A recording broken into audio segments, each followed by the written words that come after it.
I'm so glad you're here today. I don't know if you're sitting on your couch with your family or what might be going on. Maybe you've got some things planned for mom. If not, get a plan.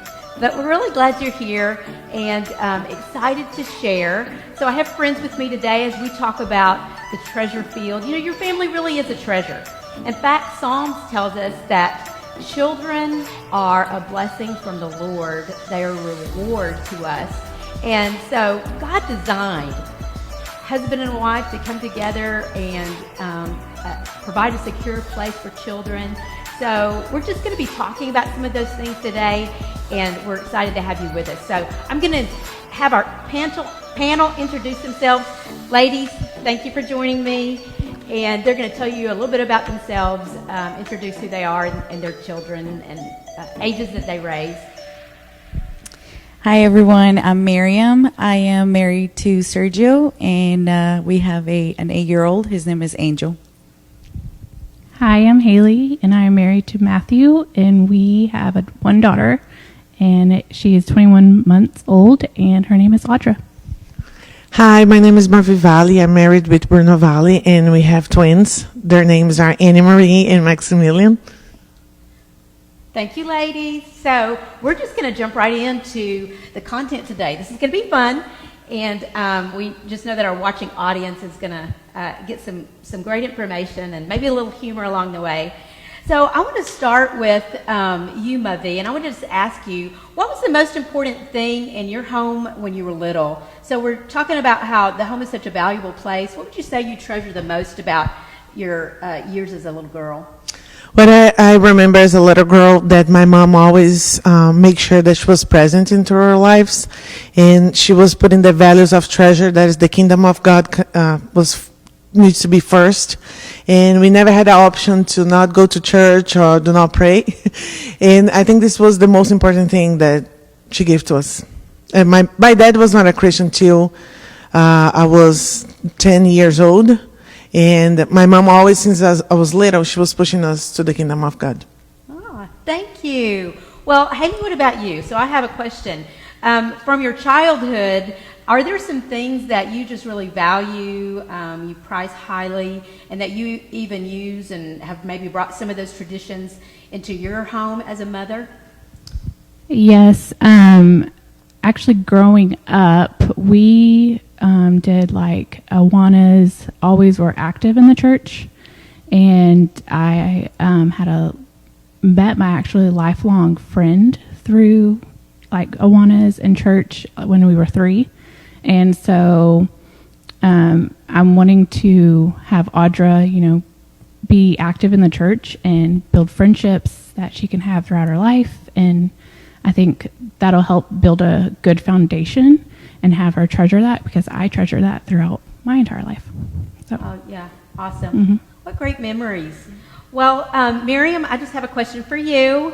So how has motherhood changed you? Our relationships change us. When we marry, extended family, things change according to seasons. And so what would you say has really changed you about motherhood? How has it changed you, I should say? I would say that motherhood definitely has changed me to be more, conscious of everything out there, be more prepared, more structured.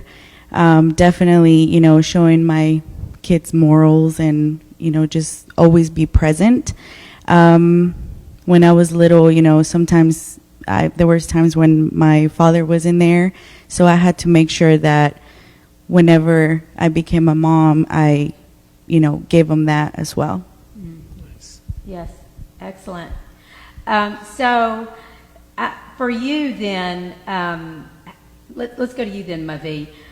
So we're moving to today. So we're all excited because, of course, if you're a church family, you know that Mavi had twins not long ago. And so it's been really cool to watch her and Mavi go from a couple of many years to then a family of 4. So that's been really cool to watch. So she has a glow, doesn't she? So what would you say that you want your children to value most? What would you want them to say one day that they treasured most about their upbringing? I'm very happy because I have them into my life, and I make sure that every day it's a process. But I think the word for the question is time. I want them to know that everything is a season of our lives, and we need to be prepared that the time that God gives it to us as learning through Him and develop experience with God through His time. Two things I heard, or one thing that I heard both of you say, was really intentionality. To be very intentional about what you do. So I think that's great advice.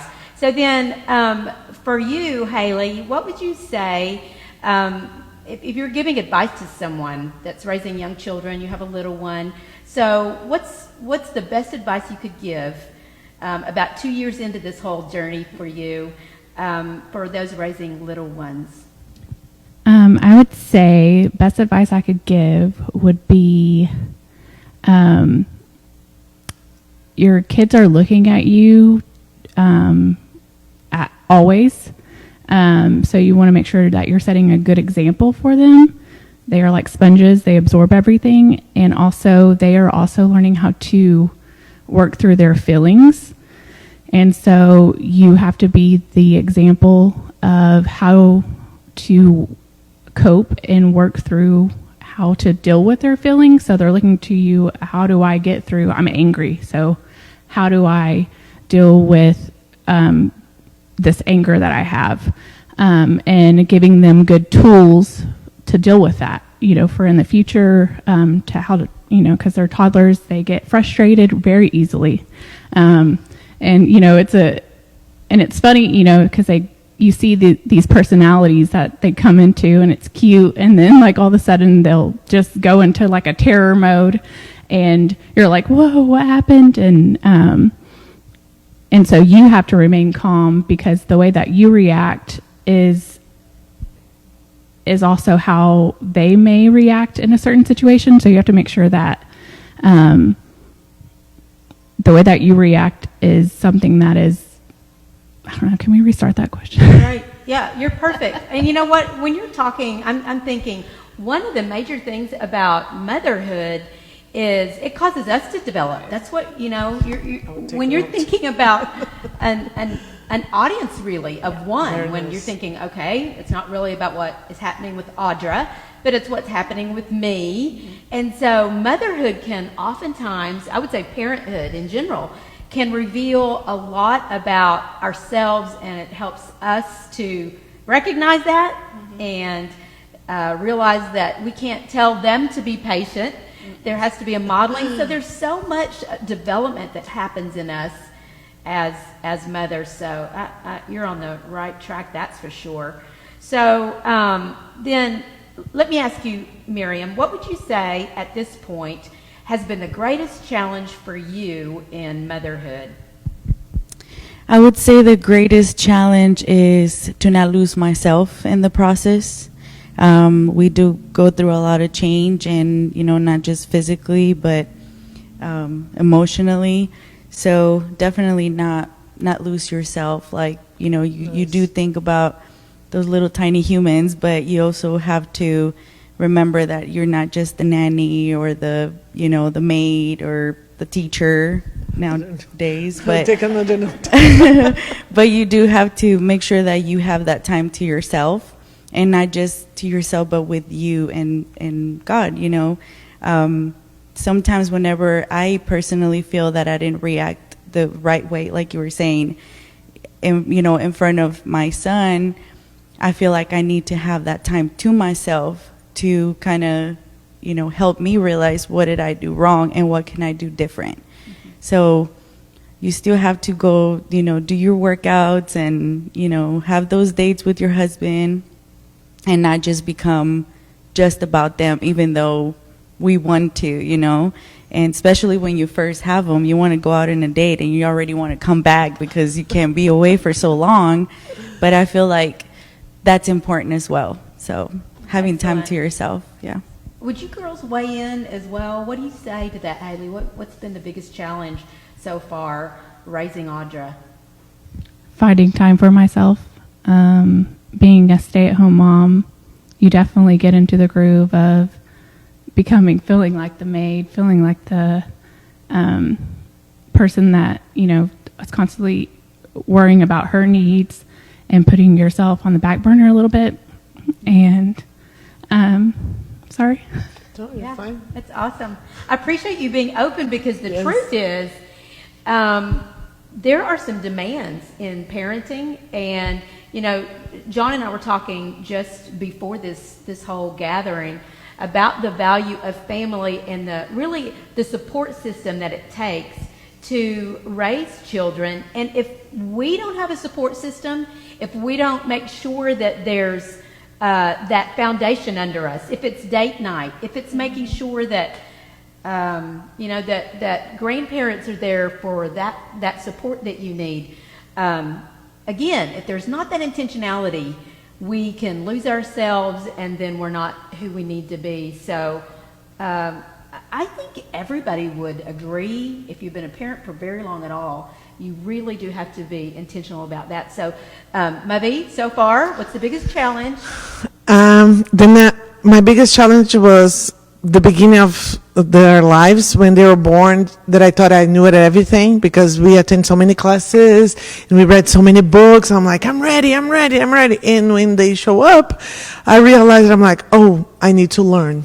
I have to continue learning every day. Like you said, I already took notes in my mind. I need to find time for myself. And you were sharing, I need to have time for me to learn for someone experienced, to learn through the Bible, how to become a better mother, learn through my husband to know his heart and be better for him and be better for me. I need to learn.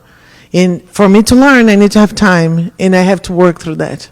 Okay, so your mothering season has been short in comparison to these other ladies, but I want to hear what you have to say about what changes have occurred in you. Maybe some things you didn't expect, or you just mentioned one, and that's the surprise of you can't learn it all in a book. But let's talk about some practical things. What are some things that how has motherhood changed you for the good? Maybe some of the challenges so far.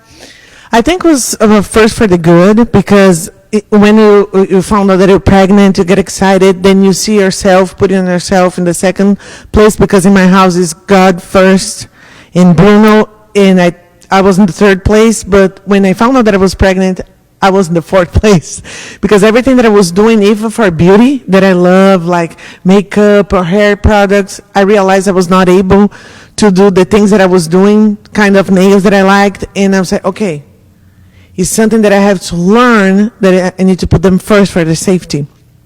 And when I shared this with my mom, she said to me, this is motherhood. You're always going to put yourself in the second place and your child in the first place. When she said this to me, she broke my heart in a good way.